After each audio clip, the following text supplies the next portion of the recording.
After surviving war zones and deadly firefights overseas, Staff Sergeant Philip Benjamin thought the worst was behind him. He returned home early, hoping to surprise his wife. But nothing could have prepared him for what he found in their bed that night. What started as a joyful reunion turned into a horrifying discovery, a deadly confrontation, and a murder plot deeper than anyone could have imagined. This isn't just a story of infidelity. This is betrayal weaponized, and it almost cost him his life. By the way, before we get started, if stories of unsolved crimes, baffling evidence, and the relentless pursuit of justice intrigue you, then you're in the right place. Don't forget to hit that like button if you want to see more deep dives into the unknown. Subscribe to our channel and ring the notification bell so you never miss an episode. And please share your thoughts in the comments below and let us know what country you are watching this from. We would love to tell more crime stories from your area. Now let us get back to the case. This is the chilling, heart-wrenching true crime story of Staff Sergeant Philip Benjamin, a man forged in the crucible of combat, a decorated soldier who had stared death in the face countless times. It is the story of the night his life, his very essence, irrevocably changed, a night that would forever redefine the meaning of home, love, and loyalty. The city of Chicago lay sweltering under the oppressive blanket of a humid July morning, the kind of heat that clings to your skin and stifles the air.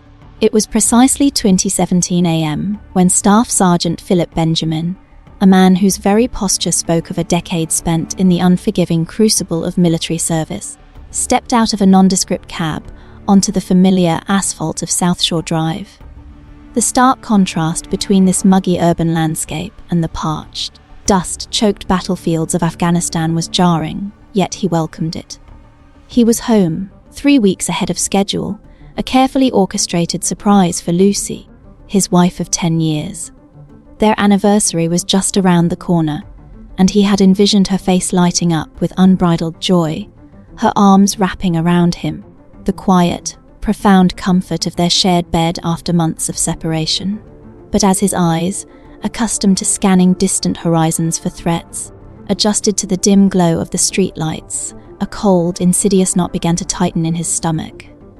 A sleek, unfamiliar black Chrysler 300 sat parked a few houses down, its dark, reflective windows mirroring the streetlights like vacant, unblinking eyes.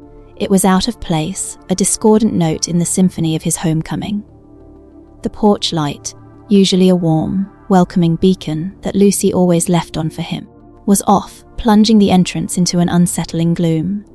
The small garden, once Lucy's pride and joy, a vibrant tapestry of carefully tended blooms, was now a tangled mess of overgrown weeds, a silent testament to neglect. A few empty beer bottles, glinting dully in the faint light, lay discarded near the steps, an unsightly detail that screamed of carelessness. Philip's combat instincts, honed over multiple deployments, a sixth sense for danger, began to prickle at the back of his neck. This was not the home he had left behind. This was not the Lucy he knew. He inserted his key into the lock, the metallic click echoing unnaturally loud in the suffocating silence of the night. The air inside the house was heavy, thick with a cloying, unfamiliar cologne, an artificial scent that fought with the faint, acrid tang of marijuana smoke. It was a noxious cocktail that assaulted his senses, every fibre of his being screaming that something was terribly fundamentally wrong. His gaze, drawn by an unseen force, fell upon the small antique table in the hallway. There, amidst the usual clutter, lay their wedding photo, a smiling portrait of two young lovers, their faces beaming with hope and promise, now turned face down. It was a deliberate act, a gesture of profound disrespect that felt like a physical blow. Then, from upstairs, muffled sounds drifted down, indistinct at first, a low guttural murmur punctuated by soft, undeniable sighs. Philip's heart hammered against his ribs, a frantic drumbeat of dread, each beat a painful throb of impending doom. He moved with the quiet, almost predatory stealth of a seasoned soldier, his body tensing, every muscle coiled. Each step was deliberate, each breath shallow. as if the very act of breathing might betray his presence. The old wooden floorboards of the house groaned beneath his weight. A series of betraying sounds in the suffocating quiet, each creak a step closer to an unbearable truth. He reached the master bedroom door, the sliver of light beneath it now seeming to pulse with a malevolent energy. His hand, steady despite the profound tremor that had begun to shake his very soul, pushed the door inward. The sight that unfolded before him was a tableau of absolute, soul-crushing devastation. There, in his bed, the very sanctuary of their marriage, lay Lucy, his wife, intimately intertwined with another man. The world tilted on its axis, the air sucked from his lungs.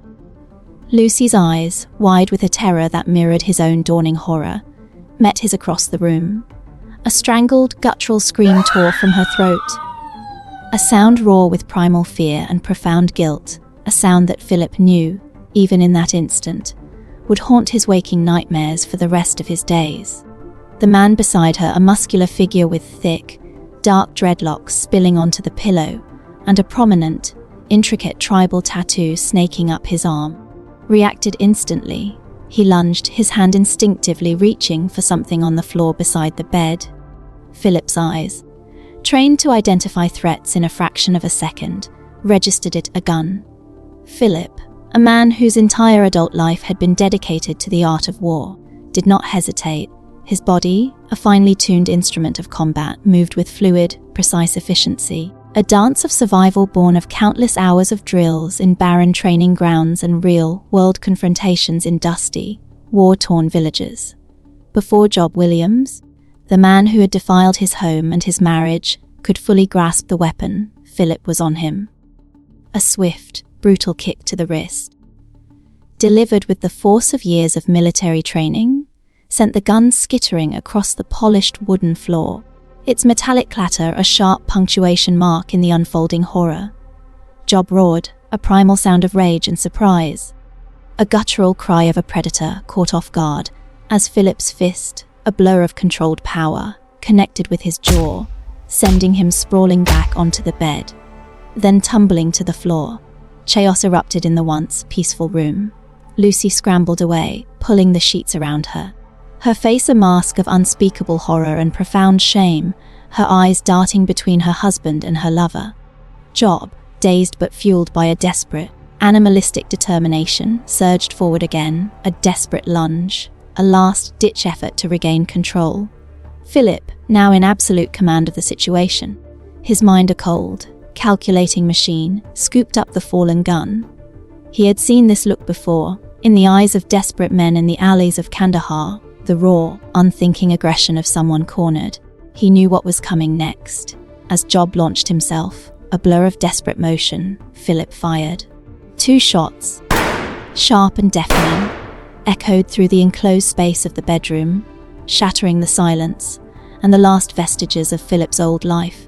Job Williams crumpled to the floor, lifeless, a dark stain spreading beneath him. In the terrible, ringing silence that followed, a silence broken only by Lucy's ragged gasps, Philip's gaze fell upon his wife. A crimson stain, stark against the white sheets, bloomed on her left shoulder. A stray round, a cruel, ironic twist of fate, had passed through Job and struck her. A final, devastating blow in a night of unbearable revelations. The surge of adrenaline that had propelled Philip through the brutal confrontation began its slow, agonizing retreat, leaving in its wake a chilling, almost unbearable clarity.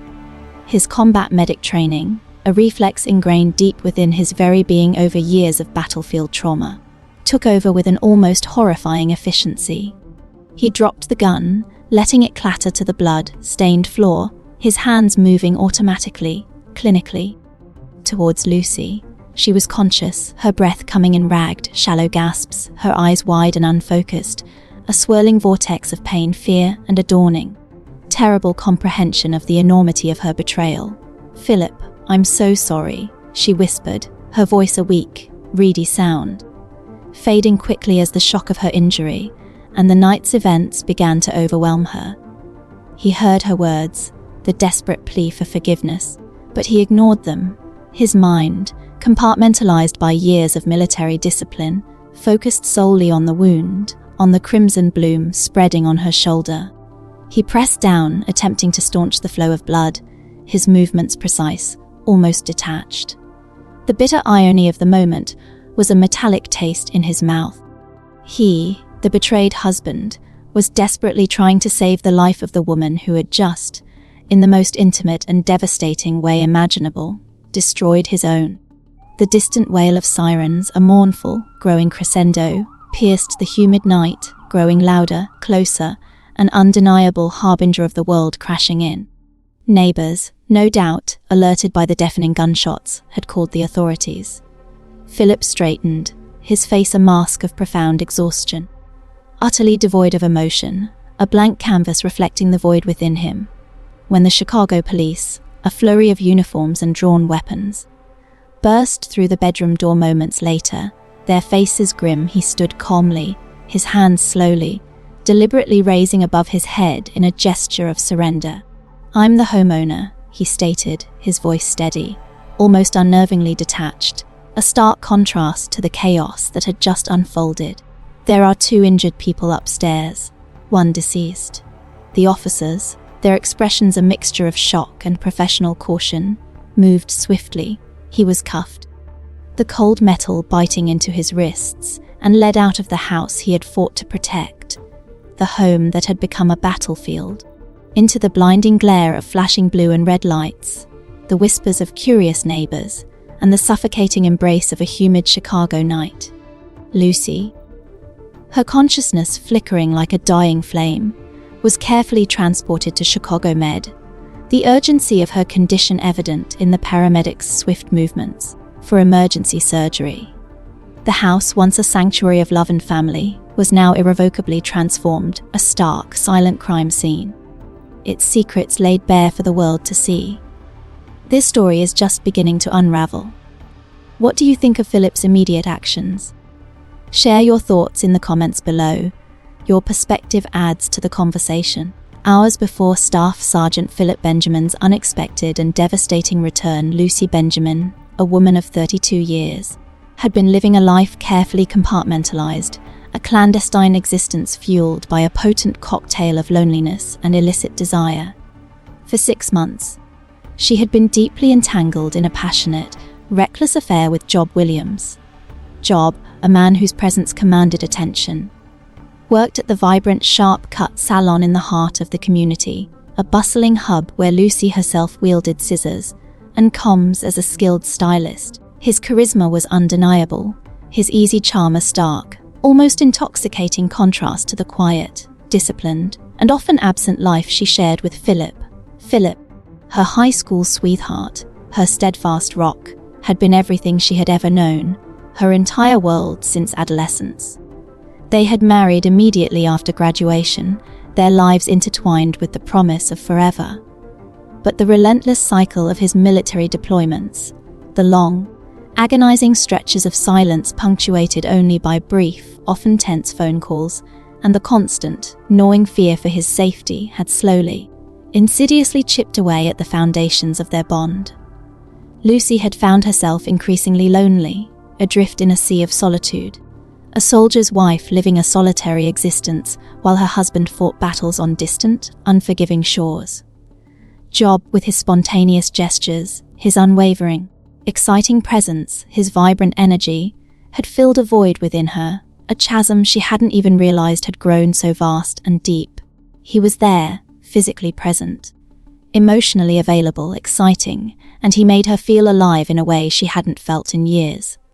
Her co-worker and closest confidante, Shanice, a woman with eyes that missed nothing and a tongue as sharp as any razor, had seen the danger brewing. Shanice, a pillar of wisdom in their close, knit African-American community, had pulled Lucy aside more than once, her voice low and serious, laced with genuine concern. "Girl, you playing with fire," Shanice had warned, her brow furrowed. "That man Job, he got a record longer than your arm, a reputation that precedes him. And Lucy, you don't mess with a soldier's wife, especially not one whose husband is out there fighting for this country. You're gonna get burned, and you're gonna burn everyone around you." Lucy, however, had brushed off the warnings, dismissing them as Shanice's overprotective nature, blinded by the intoxicating thrill of the forbidden, the intoxicating rush of a life she felt she deserved. A month prior, in a moment of profound, reckless abandon, Lucy had made a decision that would seal her fate. She had given Job a key to their South Shore drive home. That humid July evening, as the city simmered, they had spent hours making love, the scent of marijuana smoke mingling with the sweet, cloying aroma of cheap wine, a heady, dangerous mix. They had laughed, whispered secrets, and for Lucy, in those stolen moments, the entire world outside, the world of Philip, the world of her responsibilities, had simply ceased to exist. She was oblivious, lost in her own selfish desires, utterly unaware that her husband was already on a plane, soaring across continents, heading home, heading inexorably towards the shattering truth that awaited him. Detective Williams, a seasoned investigator with the Chicago Police Department, his face etched with years of witnessing humanity's darker side, surveyed the grim, silent tableau of the Benjamin residence. The air still hung heavy with the scent of violence, a stark contrast to the humid summer night outside. Initially, the case presented itself as a tragic, albeit straightforward, crime of passion. A soldier returning home unexpectedly early from a grueling deployment discovers his wife in flagrante delicto with another man. A moment of raw, unbridled rage, a fatal confrontation. It was a narrative as old as time, one he had seen countless iterations of in his career. But as Detective Williams, with his meticulous eye for detail, began to sift through the initial evidence, small, persistent details began to nag at him, like persistent burrs under his skin refusing to be dismissed. Job Williams, the deceased, was not the typical victim of a domestic dispute. He wasn't some petty criminal or a casual acquaintance. Job's legitimate business, a thriving chain of successful car washes, strategically located across the city's bustling African-American neighborhoods, was doing remarkably well. This was a man of means, with a carefully cultivated public image. Furthermore, the gun found at the scene, the very weapon Philip had used in self-defense, was legally registered to Job. This wasn't some untraceable, back-alley weapon, but a firearm legitimately owned by a seemingly successful businessman. The pieces didn't quite fit the simple crime of passion narrative. The detectives' dedicated team, a unit of sharp, relentless minds, began to dig deeper, peeling back the layers of Benjamin's seemingly perfect life. Lucy's phone records, once accessed, proved to be a goldmine of incriminating information. Hundreds of texts between her and Job, their casual banter slowly, chillingly morphing into something far more sinister. Then, a series of messages to a burner phone, its existence a red flag in itself, discussing life insurance policies, Philip's precise deployment schedules, and cryptic, unsettling references to windows of opportunity and making arrangements. The digital breadcrumbs led them down a dark path. A previous incident, seemingly unrelated at the time, also resurfaced in the police archives. 4 months prior, there had been a reported break-in attempt at the Benjamin home.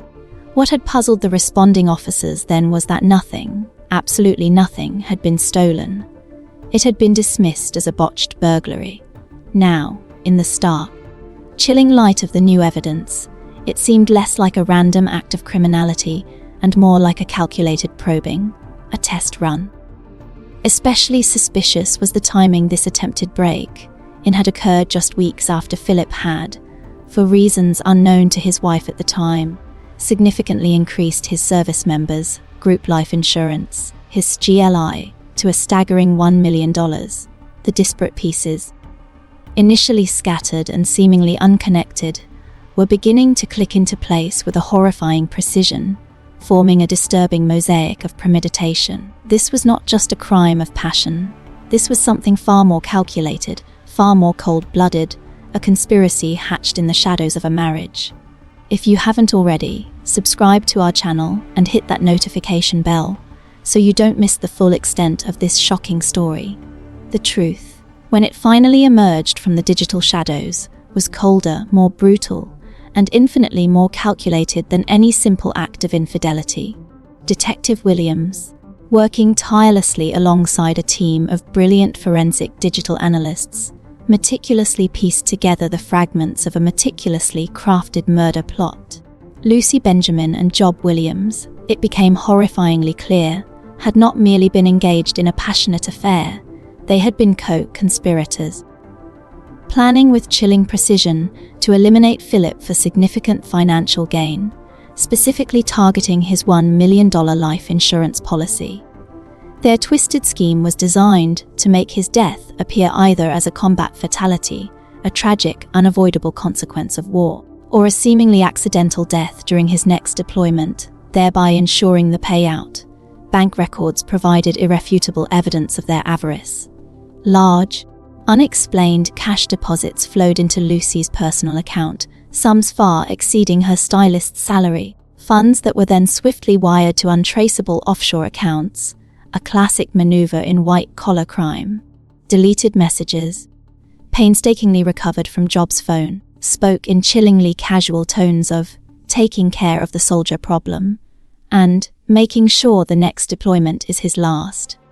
Their digital footprint revealed extensive research into untraceable poisons, methods for staging accidents that could convincingly appear natural in a war zone, and even the dark logistics of orchestrating friendly fire incidents. A truly monstrous concept. The conspiracy extended beyond their immediate circle. Job's cousin, a seemingly innocuous employee at a reputable insurance company, was implicated. He had been instrumental in tracking Philip's policy changes, a clear sign of insider manipulation and a critical piece of their financial puzzle. But the most damning, most visceral evidence came from a series of videos found on Job's phone. Taken in secret, these clips captured raw, unedited conversations between him and Lucy, their voices low, almost conspiratorial, as they discussed various methods for Philip's demise. Lucy's voice, in particular, was cold, calculating, devoid of any discernible emotion, as she pushed for Philip's death to look natural in a combat zone. In one particularly horrifying video, her face, illuminated by the phone's screen, was utterly devoid of remorse as she casually suggested, "What about friendly fire? That's untraceable. Who's gonna question it then?" Lucy's deleted emails further detailed their monstrous plans, outlining various murder scenarios, each more horrifying than the last, a chilling testament to her insatiable greed.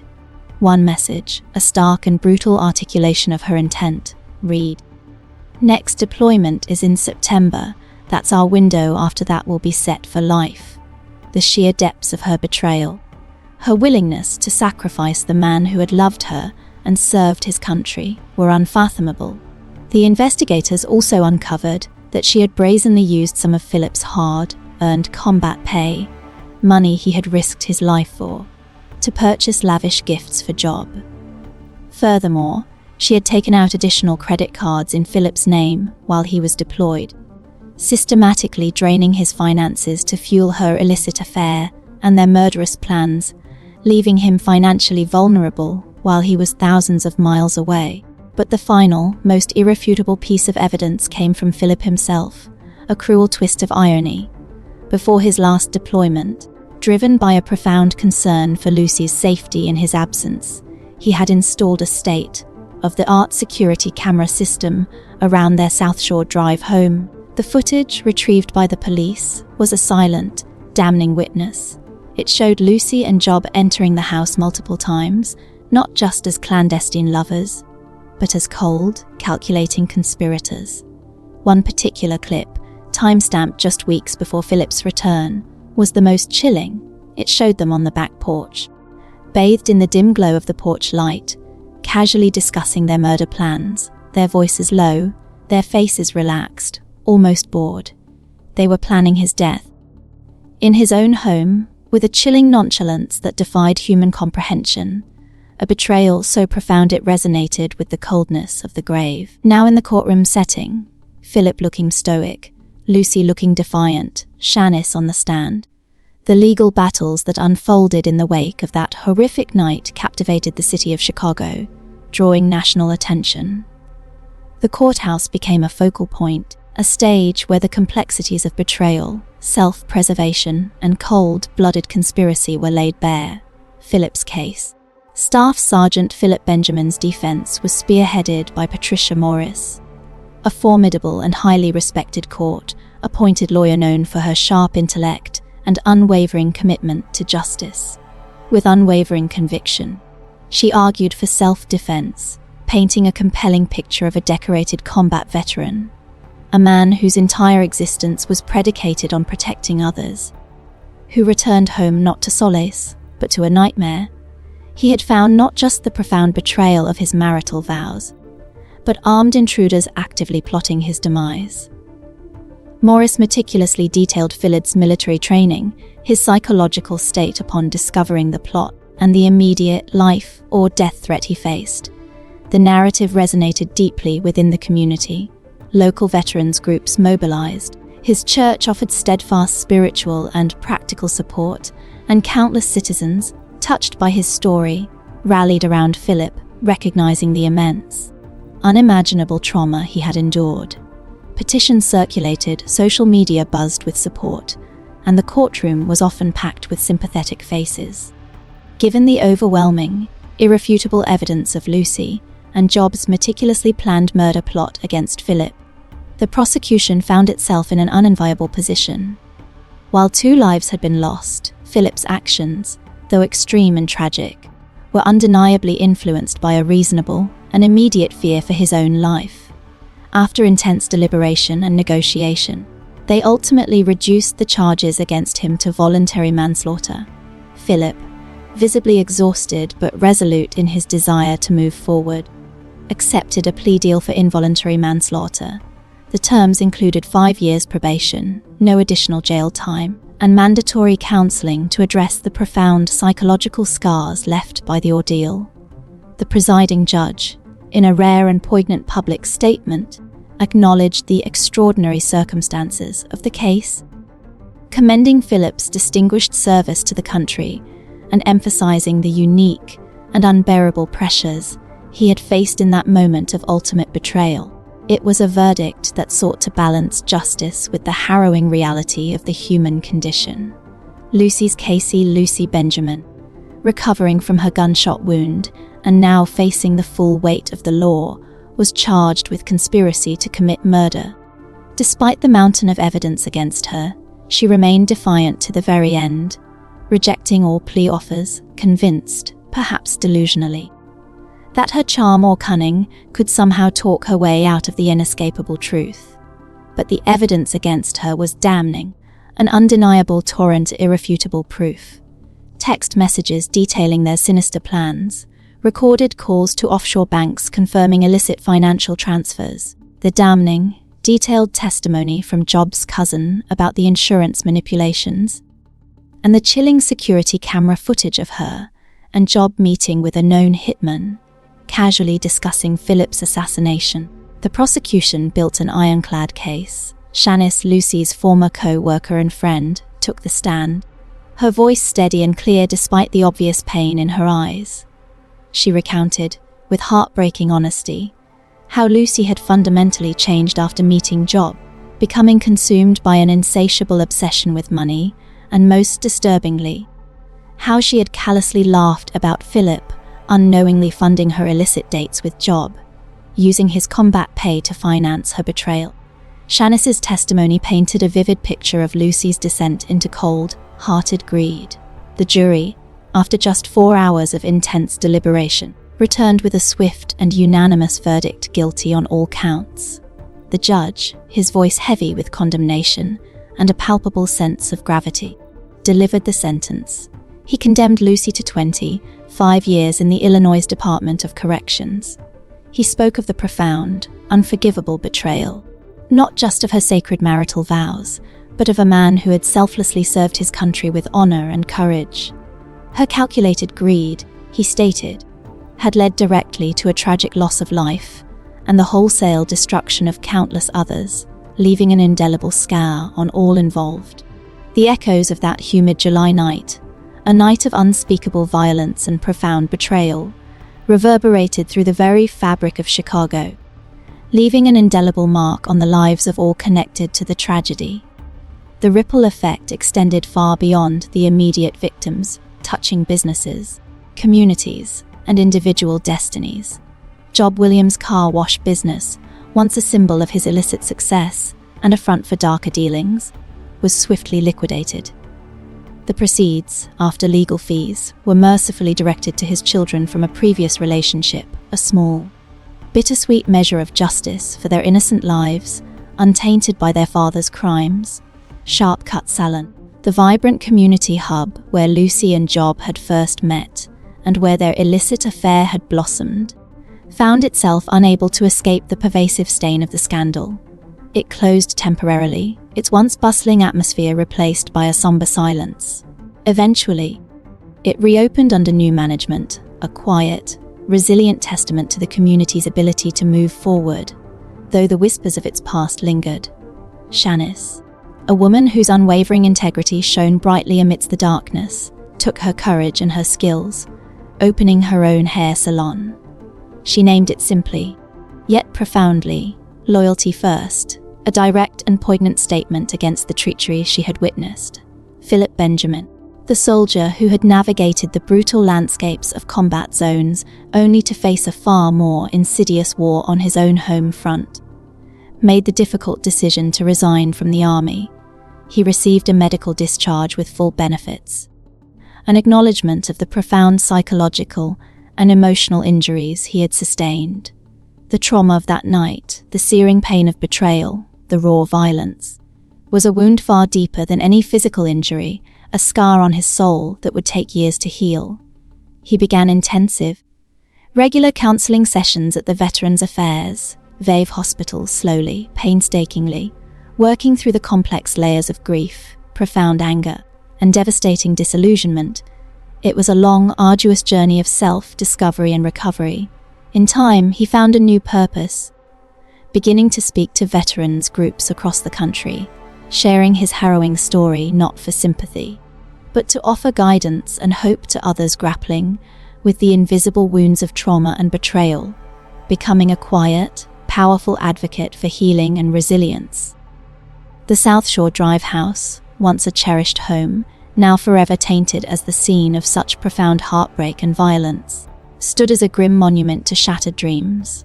It was eventually sold, its market value significantly impacted by its tragic history. The master bedroom, the very epicenter of the tragedy, was completely gutted, stripped bare of its past, as if the new owners were desperately trying to erase the indelible marks of that horrific night. 1 year later, with a quiet solemnity, Philip signed the divorce papers, a final, definitive severing of the legal and emotional ties that had once bound him to Lucy. The ink on the document was more than just a signature. It was a quiet, solemn punctuation mark on a chapter of his life that would forever be etched, not just in his memory, but in the annals of Chicago's true crime history. A stark reminder of the hidden darkness that can lurk beneath the surface of seemingly ordinary lives. This harrowing story serves as a stark, unforgettable reminder of the devastating, corrosive power of betrayal and the insidious, corrupting nature of unchecked greed. It is a narrative that transcends the specifics of this case, offering us several profound and universal lessons that resonate deeply within the human experience. The fragility and sacredness of trust. Trust is not merely a component of a relationship, it is its very bedrock, the invisible yet indispensable foundation upon which all genuine human connection is built. This story tragically illustrates how its deliberate destruction, particularly within the intimate confines of marriage, can lead to catastrophic, irreversible consequences, not just for the individuals directly involved, but for their families, their friends, and indeed, for the wider community that bears witness to such a profound breach. Once shattered, trust is incredibly difficult, often impossible, to fully reconstruct. It underscores the immense responsibility we bear in upholding the trust placed in us, and the devastating ripple effects when it is violated. The deceptive nature of appearances and hidden agendas. What may initially appear to be a simple, passionate affair, a fleeting moment of indiscretion, can, as this case chillingly reveals, often hide a much darker, more calculated, and utterly ruthless agenda. Lucy and Job's relationship was not merely about illicit romance. It was a cold, transactional partnership forged in the fires of avarice. This narrative stands as a potent cautionary tale about the critical importance of truly knowing those you allow into your life, of looking beyond superficial charm and questioning motives, especially when significant financial or emotional stakes are involved. It reminds us that evil can often wear a mask of normalcy, the paramount importance of seeking professional help. Philip's arduous journey through intensive counseling at the VA highlights a critical, often overlooked need for robust mental health support. For those who have experienced profound trauma, betrayal, and the shattering of their fundamental sense of safety, professional guidance is not a luxury, but an absolute necessity. Healing from such deep wounds is not a swift, linear event, but a complex, painstaking process that requires courage, dedication, and the compassionate expertise of trained professionals.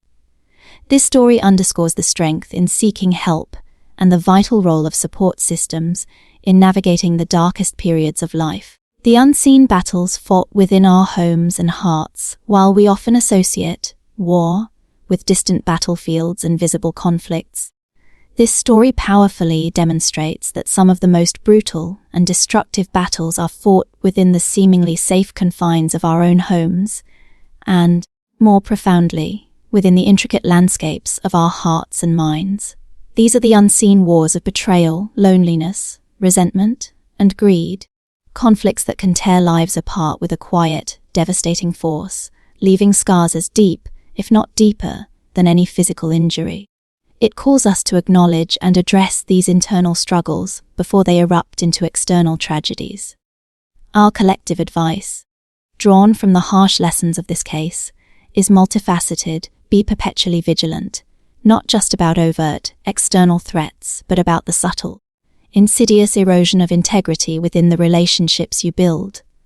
Foster open, honest communication with your loved ones. Address feelings of loneliness, dissatisfaction, or resentment before they fester and become fertile ground for destructive choices. If you find yourself in a situation where your emotional or physical safety, or your very well-being, is compromised, do not hesitate. Seek help immediately from trusted friends, family, or professional resources. Remember, you are never truly alone in your struggles, and there are always resources available, always a path towards safety and healing, even in the darkest of times.